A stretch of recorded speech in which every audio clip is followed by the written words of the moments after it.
1930లో జోగిపోట్ కేంద్రంగా నిజామాబాద్ మహాసభ జరిగింది. ఆ తర్వాత ఇదే మన సంగారెడ్డి సదాశివపేటలో 1969లో ఉద్యమం జరిగితే మొట్టమొదట అక్కడనే కాల్పులు జరిగి అక్కడి నుండే అమరులై అక్కడి నుండే ఉద్యమం రగిలి బయలుదేరింది. ఇది కొత్త చరిత్ర, కానీ ఇంకా పాత చరిత్ర. ఈ సంగారెడ్డి పక్కనే కొండాపూర్ అని ఉంటుంది. ఆ కొండాపూర్లో వందల సంవత్సరాల తెలంగాణ చరిత్ర ఉన్నటువంటి నేల ఈ సంగారెడ్డి. మామూలు నేల కాదు. కానీ సంగారెడ్డిలో ప్రతి ఒక్కరూ గర్వంగా కాలర్ ఎగరేసుకొని చెప్పుకోవాలి. ముఖ్యంగా సంగారెడ్డి యూత్కి, మహిళలకు నేను విజ్ఞప్తి చేస్తున్నా, మీకు మన ప్లేస్ యొక్క హిస్టరీ తెలవాలి. చరిత్ర తెలుసుకున్నోడే భవిష్యత్తు నిర్మించగలుగుతాడని చెప్తారు. చరిత్ర ఏంటంటే అప్పుడు ఆంధ్ర ఉద్యమం జరుగుతున్నప్పుడు, మనం ప్రత్యేక తెలంగాణ ఉద్యమం జరుగుతున్నప్పుడు అందరూ మన అన్నారు, ఈ తెలంగాణ ఎడికెళ్ళి వచ్చింది, అసలు తెలంగాణ పేరు ఎక్కడుంది అని అడిగితే ఆనాడు తెలంగాణ జాగృతి చరిత్రకారులందరినీ పట్టుకొని వెతికి ఇదే మన సంగారెడ్డిలో తెల్లాపూర్ ప్రాంతంలో మొట్టమొదటిసారి చరిత్రలో తెలంగాణ పదంతోనున్న శిలాశాసనాన్ని పట్టుకొని ఒక గుడి ఎట్లా కడతారో అట్లా శాసనానికి ఒక మండపం కట్టి ఇదిరా మా తెలంగాణ చరిత్ర అని సగర్వంగా అందరికీ కూడా చెప్పుకున్నాం.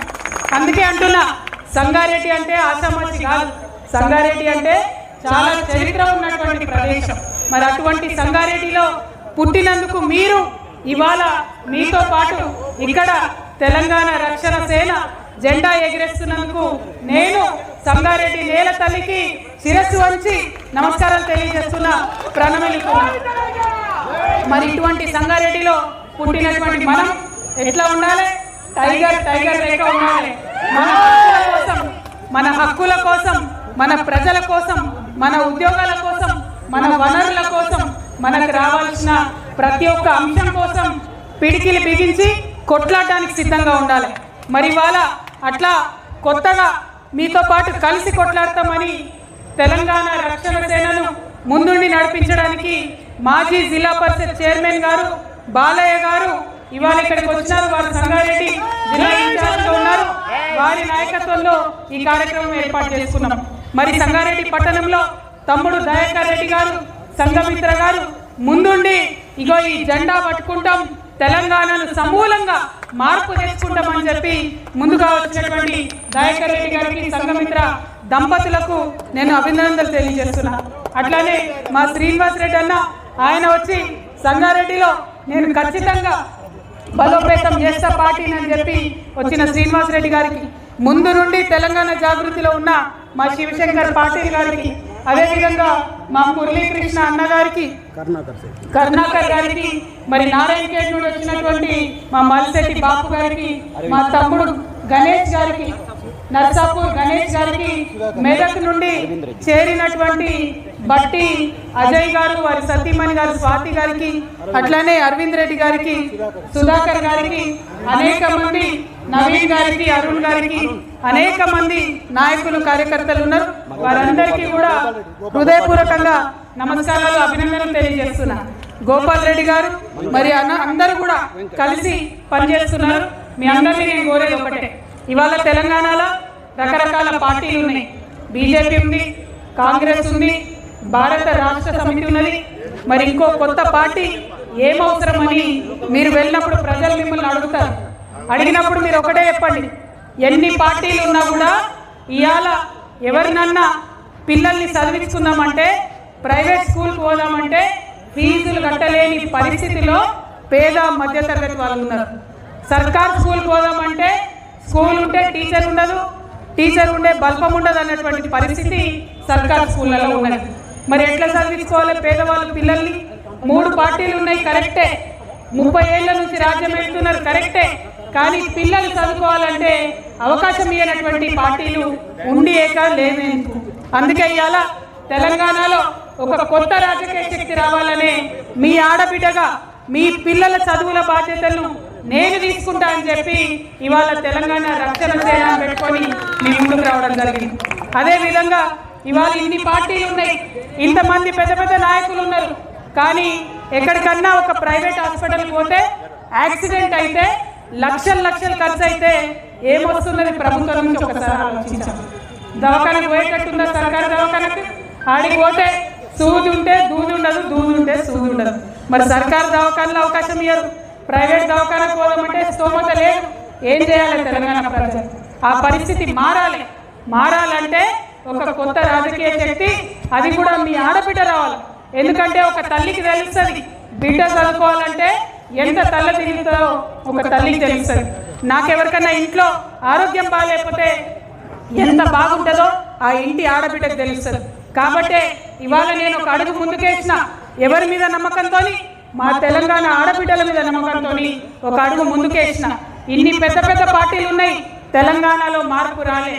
ఖచ్చితంగా వచ్చినటువంటి కొత్త పార్టీతోని మార్పు తీసుకొని వస్తాం.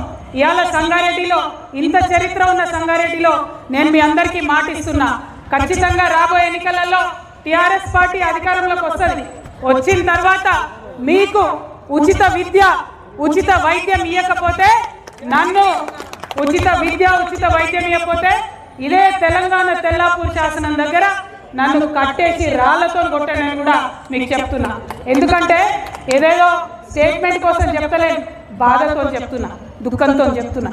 నేను కూడా తెలంగాణ ఉద్యమంలో ఉరికిరికి కొట్లాడిన దాన్నే, ముంగటుని కొట్లాడిన దాన్నే. ఎందుకు తెచ్చుకున్నాం తెలంగాణ? పేద బిడ్డలకు హాస్పిటల్ పోవాలంటే జేబు చూసుకునే అవసరం రావద్దని తెచ్చుకున్నాం. పేద పిల్లలు చదువుకోవాలంటే ఆలోచించాల్సిన అవసరం లేవద్దని తెచ్చుకున్నాం. అది రాలేదు, మారాలనే నేను ముందడుగేసిన. ఇంకొక మాట చెప్పాలి, చాలా మంది మేధావులు ఇంటెలెక్చువల్స్ ఎంప్లాయీస్ ఉంటారు సంగారెడ్డిలో. మనకి ఎప్పటి నుంచో ప్రాజెక్ట్ ఉన్నది, సింగూరు ప్రాజెక్టు. ఒక 15 ఏళ్ళు అయింది సింగూరు ప్రాజెక్టు కుంగుతుంది. తెలంగాణ రాకముందేమో అదే ఉమ్మడి ఆంధ్రప్రదేశ్లో ఉన్నాం, మన ప్రాజెక్టులకు అన్యాయం చేస్తున్నాం మనం. 15 ఏళ్ళు అయిపోయింది సింగూరు కుంగబట్టి, 5 ఏళ్లలో తెలంగాణ వచ్చింది. మరి ఇక్కడ నుంచే మొట్టమొదటి ఇరిగేషన్ శాఖ మంత్రి ఉమ్మడి మెదక్ జిల్లా నుండి ఆనాడు హరీష్ రావు గారు ఉండే. మరి హరీష్ రావు గారు ఉండి కూడా సింగూరు కుంగుతుంటే ఆలోచన చేయలే, ఒక్క రూపాయి కూడా ఇయ్యలే. ఇవాళ సింగూరు మీద ఆధారపడి 60,000 ఎకరాలు రైతులు ఉంటారు, వ్యవసాయం చేసుకుంటారు. హైదరాబాద్ నగరానికి తాగునీళ్ళు కావాలంటే సింగూరు నుండి రావాలి. ఆనాడేమో అందరిని తిడుతుంది, మరి మనం వచ్చినాక ఏమైంది? ఎందుకు మంచిగా చేసుకోలేదు సింగూరు? తప్పా కాదా? చేయాలన్నా వద్దా? తెచ్చుకున్నదే తెలంగాణ నీళ్ల కోసం, నిధుల కోసం, నియామకాల కోసం. మరి నీళ్ల విషయంలో అన్యాయం చేస్తుంది. ఇప్పటికీ సింగూరు కుంగుతూనే ఉన్నది. 2016-18 మా ప్రెస్ మిత్రులకు గుర్తుంటుంది, సింగూరు మొత్తం ఎండిపోయింది వానలు లేక. ఆనాడు రిపేర్ చేసే అవకాశం ఉండే కానీ చేయలే. ఇప్పుడు ఏమైతుంది పరిస్థితి? ఇవాళ బంద్ పెట్టి నిండా ఉన్న సింగూరుని ఖాళీ చేసి రిపేర్ చేసే పరిస్థితి వస్తుంది. ఎందుకు ఇట్లా డబుల్ ఖర్చులు? శ్రద్ధ లేని వ్యవహారం, శ్రద్ధ లేని పని, ప్రేమ లేని పని. అది మారాలంటే ఈ రాష్ట్రంలో మన ప్రాంతాన్ని ప్రేమించే కొత్త ప్రాంతీయ శక్తి రావాలి. కాబట్టి ఇవాళ తెలంగాణ రక్షణ సేన మీ ముందుకు వచ్చిందని చెప్పి సంగారెడ్డి జిల్లా ప్రజలందరికీ కూడా సవినయంగా నేను మనం చేస్తాను. ఇంకొక మాట, మీ సంగారెడ్డిలో రాజకీయం వాళ్ళు మంచుకుంటారు. ఆడ జగ్గారెడ్డి సాబ్ ఉంటాడు, ఇటు రఘునందన్ రావు ఉంటాడు, అట చింత ప్రభాకర్ గారు ఉంటారు, ఈ పక్క దామోదర్ రాజనరసింహ గారు ఉంటారు, ఆ పక్క హరీష్ రావు ఉంటారు. చూడడానికి వీళ్ళందరూ వేరే పార్టీలలో ఉంటారు, కానీ మొత్తం అంతా మ్యాచ్ ఫిక్సింగ్, కంప్లీట్ కలిసి ఉంటారు అందరు. కార్యకర్తల పరిస్థితి ఏంటంటే ఎవరి దగ్గరికి పోతే ఎవరికి మ్యాటర్ తెలుస్తుందో అర్థం కాని పరిస్థితి ఉంటుంది. కాబట్టి అటువంటి మ్యాచ్ ఫిక్సింగ్ రాజకీయాలు మానుకోవాలి. ఎందుకు మానుకోవాలంటున్నా అంటే, జహీరాబాద్ డెవలప్ అవుతున్నది, కొంత ఎదుగుతున్నది. అక్కడ స్మార్ట్ సిటీ ప్రోగ్రామ్ తెలుసుకున్నాం కష్టపడి. తర్వాత నిమ్స్ వచ్చింది, భూసేకరణ చేసింది, అక్కడ పరిశ్రమలు వస్తున్నాయి. ఇప్పుడు అక్కడ బుల్లెట్ ట్రైన్ ఇస్తామని కేంద్ర ప్రభుత్వం డిపిఆర్లో మొదలు చెప్పింది. మొన్న కొత్తగా వచ్చిన డిపిఆర్లో బుల్లెట్ ట్రైన్ లేదు. మరి ఇంత రఘునందన్ రావు నోరేసుకొని అన్నిటికీ వస్తూ ఉంటాడు కదా, ఏమై రఘునందన్ రావు గారు ఎంపీ గారు ఏమైంది? డిపిఆర్లో బుల్లెట్ ట్రైన్ జైరాబాద్ రాకపోతే నీ నోటికి తాళం ఎందుకు పడ్డది? మరి ప్రతిపక్షాలు ఏమైనాయి? ఎందుకు ఇవాళ బీజేపీ నిలదీస్తలేరు? మ్యాచ్ ఫిక్సింగ్ రాజకీయాలతోని మన ప్రాంతానికి నష్టం జరుగుతుంటే చూస్తూ ఊరుకుంటే వేరే ఎవరైనా ఊరుకుంటారేమో కానీ మేము మాత్రం ఊరుకోము.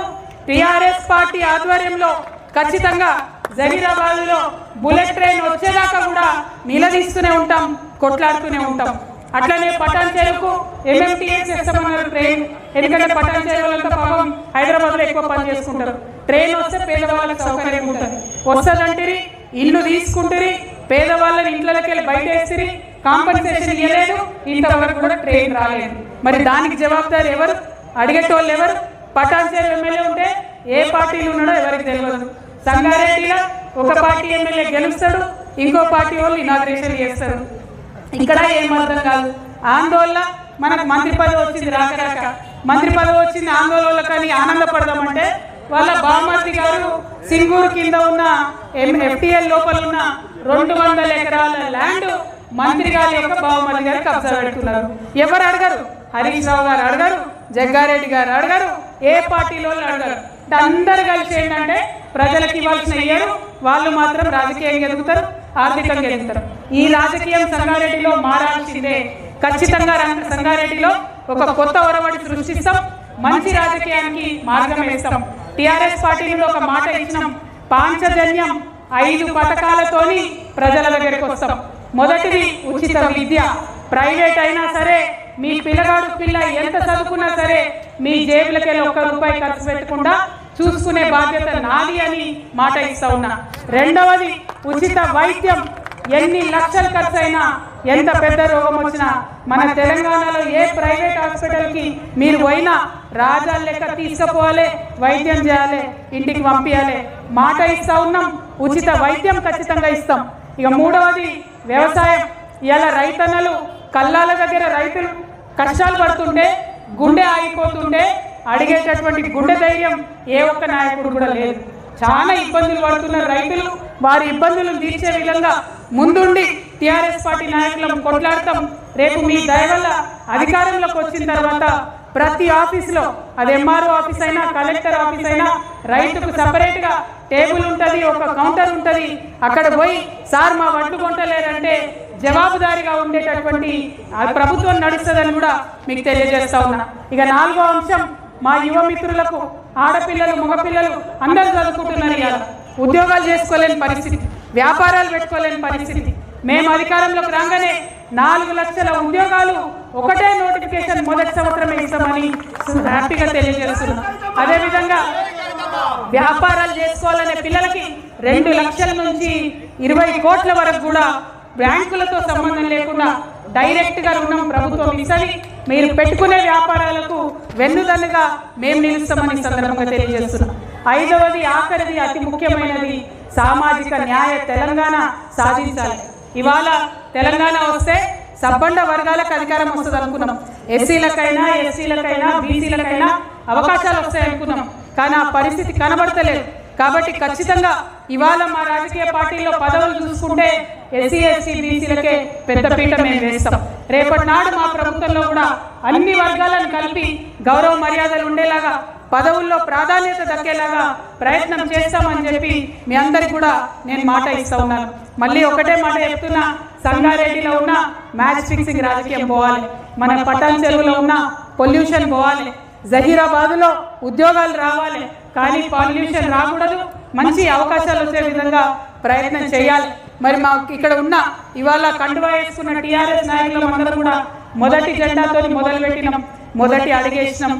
చాలా పెద్ద ఎత్తున మరి ఆ చౌరస్తా, సంగారెడ్డి చౌరస్తా నుండి ఇక్కడి వరకు ఊరేగింపుగా నన్ను తీసుకొని వచ్చిన యువ మిత్రులకు, బతుకమ్మలు ఎత్తుకొని వచ్చిన మా ఆడబిడ్డలకు, మా బంజారా అక్క చెల్లెలు ఎండల కూడా వెన్నెల ఉన్నట్టు నాట్యం చేసుకుంటూ తీసుకొని వచ్చిరు. వారికి అందరికీ కూడా హృదయపూర్వకంగా ధన్యవాదాలు తెలియజేస్తూ, ఇది ఒక్క అడుగుతోని ప్రారంభమైంది. సంగారెడ్డి అంతటా విస్తరిస్తాం, జిల్లా జిల్లాలో జెండా ఎగరేస్తాం, వచ్చే ఎన్నికల్లో అధికారాన్ని సాధిస్తాం, ప్రజల సేవలో నిమగ్నమవుతామని తెలియజేస్తూ మీ అందరి దగ్గర సెలవు తీసుకుంటున్నా. Thank you. జై తెలంగాణ, జై తెలంగాణ. జై తెలంగాణ అన్నప్పుడు చేయలేదు అనుకో, నాకు మీకు లొల్లైతుంది. ముఖ్యంగా మా ఆడబిడ్డలకి చేయత్తాలి ఒకసారి. జై తెలంగాణ, జై తెలంగాణ, జై తెలంగాణ. ఇప్పుడు కొంతమంది తెలంగాణ ఉద్యమకారులు ఒక 5 మందికి సన్మానం చేసుకుంటాం. తెలంగాణ రేపటి నాడు టిఆర్ఎస్ ప్రభుత్వం వచ్చిన తర్వాత ఖచ్చితంగా ఉద్యమకారుల కోసం 1 లక్ష